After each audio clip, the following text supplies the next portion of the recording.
한 번 구원을 경험한 사람이라면 누구나 그 첫 사랑에 벅찬 감격과 기쁨을 기억할 것입니다. 하나님께서 나 같은 죄인을 용서하시고 그의 자녀로 삼아주셨다는 사실이 얼마나 놀랍고 감사했는지 그것만으로도 우리의 삶은 새롭게 변한 듯 느껴졌습니다. 이 감격은 우리를 눈물 짓게 했고 그 기쁨으로 우리의 발걸음은 세상을 걷는 것조차 가볍게 느껴졌을 것입니다. 그러나 이 구원의 감격은 많은 경우 시간이 흐르면서 점차 희미해지고 결국에는 잊혀지는 경우가 많습니다. 우리는 세상의 바쁜 일상 속에서 또는 현실의 무거운 책임감 속에서 점차 구원의 은혜를 뒤로 미룬 채 살아가곤 합니다. 처음에는 하나님의 말씀을 읽는 것만으로도 감사했지만 시간이 지나면서 성경은 우리 책장의 한 귀퉁이에 먼지 쌓인 책이 되기도 합니다. 그것만이 아니라 기도의 시간은 의무감에서 비롯된 습관이 되기도 하고 예배는 주어진 틀 안에서 형식적으로 참석하는 일이 되기도 합니다. 이처럼 구원의 감격과 기쁨이 우리 삶에서 사라질 때 우리의 신앙은 점점 흔들리게 됩니다. 처음에는 작은 균열처럼 보이던 것이 시간이 지나며 커다란 틈으로 변하고 결국에는 하나님과의 관계가 멀어지기도 합니다.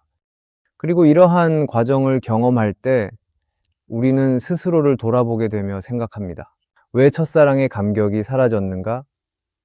왜 나의 신앙은 형식이 되었는가? 오늘 말씀은 구원을 받았지만 믿음을 잃어버린 이유입니다. 이 말씀은 신앙이 형식이 되어버린 크리스찬들에게 도움이 될 것입니다.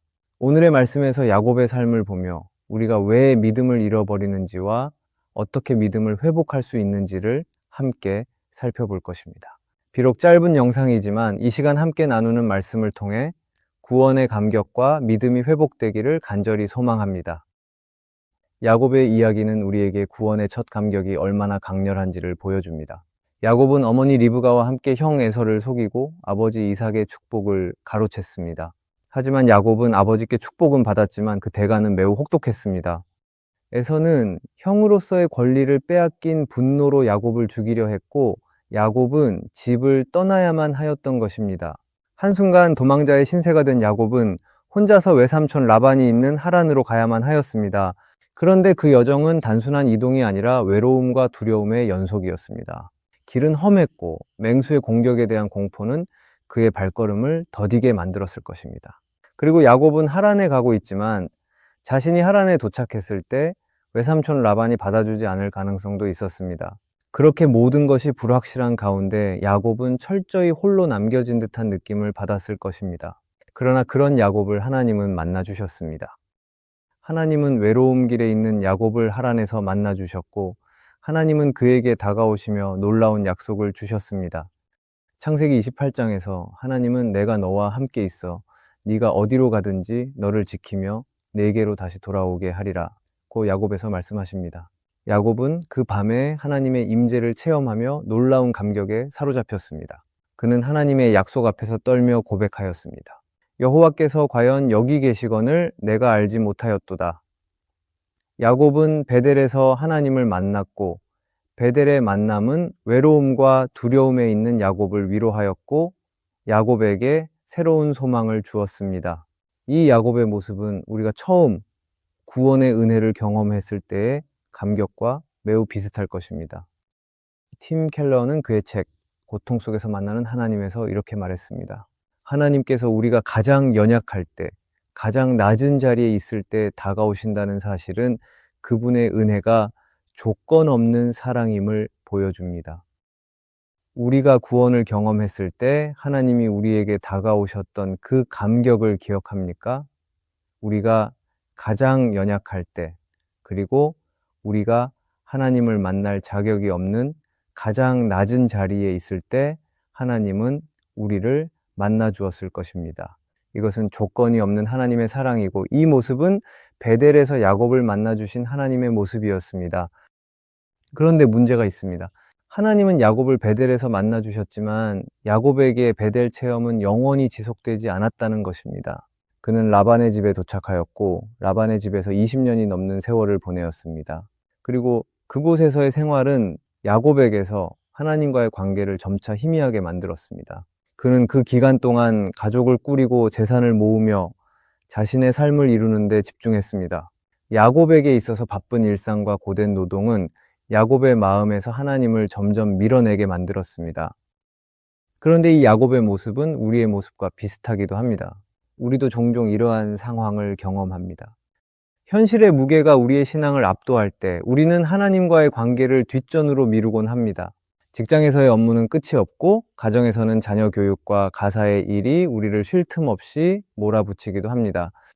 그뿐 아니라 재정적 문제는 우리 마음에 걱정을 더하고 하루하루를 살아가는 것이 그 자체로 버거운 싸움처럼 느껴질 때도 우리에게는 있습니다. 그리고 그 분주함과 바쁜 버거움 가운데 우리는 하나님을 둘째로 미루고 세 번째로 미루게 되기도 합니다. 팀 켈러는 그의 책 일과 영성에서 이러한 모습을 이렇게 말합니다. 우리가 우리의 시간을 통제하지 못하면 그것은 곧 우리의 신앙도 통제하지 못하게 되는 것과 같습니다. 우리는 나에게 주어진 시간을 잘 사용하고 통제한다고 생각하지만 그 분주함 가운데 하나님을 찾는 것을 미루고 소홀히 하면 그것은 시간을 잘 통제하는 것이 아니라 우리의 시간과 신앙도 잘 통제하지 못한다는 것을 알아야 합니다. 우리는 때로 야곱이 라반의 집에서 하나님을 잊었던 것처럼 우리도 분주함 속에서 구원의 감격을 잊고 살아가곤 합니다. 그 분주함은 어느덧 하나님을 점점 우리의 우선순위에서 멀어지게 하고 신앙을 형식적인 습관으로 바꾸어 버립니다. 오늘 우리는 하나님을 놓치고 믿음이 형식이 되었을 수도 있습니다. 하지만 괜찮습니다. 우리가 야곱을 보며 소망을 가지기를 바랍니다. 야곱은 하나님을 잊었습니다. 두려움과 외로움에서 자신을 만나주신 베델의 하나님을 잊고 그는 세상에 빠져 살았습니다. 하지만 야곱은 하나님을 잊었지만 하나님은 야곱을 포기하지 않으셨습니다. 시간이 흘러 야곱이 라반의 집을 떠나 다시 고향으로 돌아가는 길에도 하나님은 여전히 그와 함께 하셨습니다. 야곱은 형 에서를 만나게 됩니다. 하지만 야곱에게는 두려움이 있었고 하나님은 야복 강가에서 야곱을 만나주시며 그의 이름을 이스라엘로 바꾸어 주십니다. 그리고 하나님은 야곱에게 베델로 돌아가라고 말씀하십니다. 창세기 35장에서 하나님은 일어나 베델로 올라가라. 거기서 네가 나를 만난 하나님께 제단을 쌓으라고 말씀하십니다. 하나님은 야곱이 라반의 집에서 방황하였습니다. 하나님을 잊고 분주함과 세상에서 살았습니다. 하지만 그 시간에서도 하나님은 여전히 야곱과 함께 하셨고 베델의 시간을 기다리고 계셨습니다. 팀 켈러는 그의 책 탕부 하나님에서 이렇게 말합니다.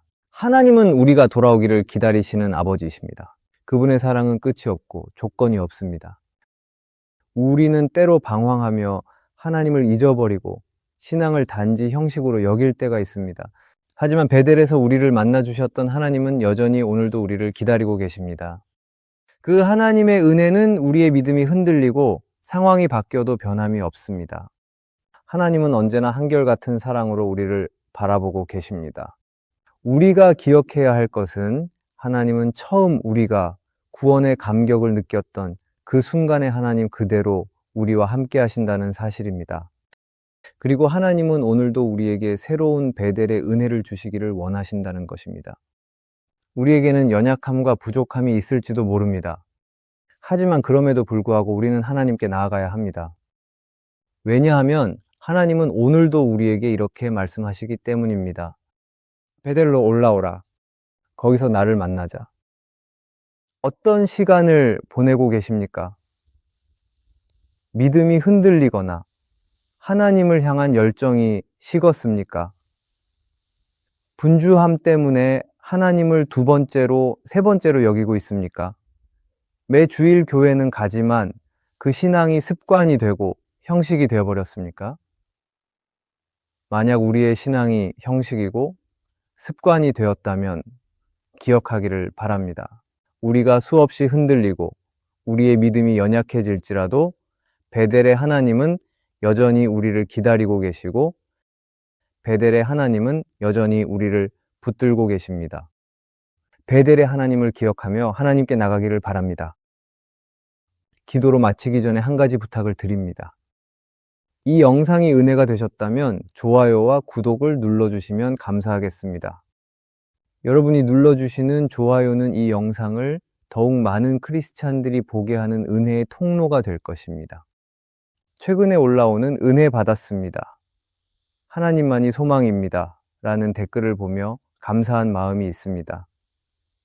바라기는 이 채널이 하나님의 은혜를 전하는 더욱 큰 축복의 통로가 되기를 소망합니다. 또한 이 영상이 은혜가 되었다면 채널을 구독해 주시면 감사하겠습니다. 구독을 하면 여러분들은 새로운 영상을 놓치지 않게 될 것이고, 그것은 분명 여러분의 믿음에 도움이 될 것입니다. 이 영상을 보시는 모든 분들에게 하나님의 크신 은혜가 가득하기를 바랍니다. 기도하겠습니다. 주님, 우리가 구원의 감격을 잊고 방황할 때에도 여전히 우리를 기다리시며 사랑하시는 하나님을 찬양합니다. 우리에게 은혜로 다가오셨던 베델의 하나님을 기억하며 우리의 삶을 다시 주님께 드리기를 원합니다. 우리의 연약함 속에서도 변함없는 주님의 사랑을 의지하며 매일의 삶 속에서 주님과 동행하게 하여 주옵소서. 예수 그리스도의 이름으로 기도드립니다. 아멘.